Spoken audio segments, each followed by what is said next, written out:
ત્યાર પછી આજે હાઇડ્રો પ્રોજેક્ટ અને જીએમડીસી ના પ્રોજેક્ટની વાત આવે છે.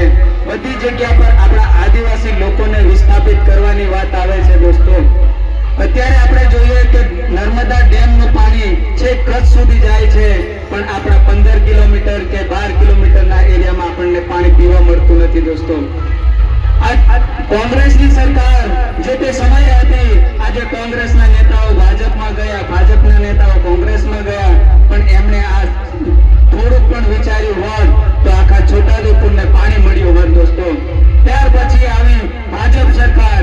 ભાજપ સરકારે પણ આજે આપણે જોઈએ કે આપણા પગની નીચે નર્મદાનું પાણી દાહોદ ગોધરા સુધી જાય છે, પણ આપણને પીવા પાણી મળતું નથી. દોસ્તો, એટલે આપણે વિચારવાની જરૂર છે.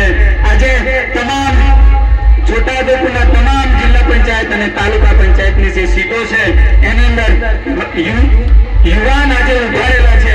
એ યુવાનને આપણે સપોર્ટ કરવાનો છે. દોસ્તો, અને જંગી બહુમતીથી આપણે એમને જીતાડવાના છે. આપણા વિસ્તારની અંદર ઘણી બધી સમસ્યાઓ છે, એ સમસ્યાઓને વાચા આપવાની છે. દોસ્તો, આજે યુવાનોને આજે તમે સપોર્ટ કરશો, આગળ જતા યુવાનો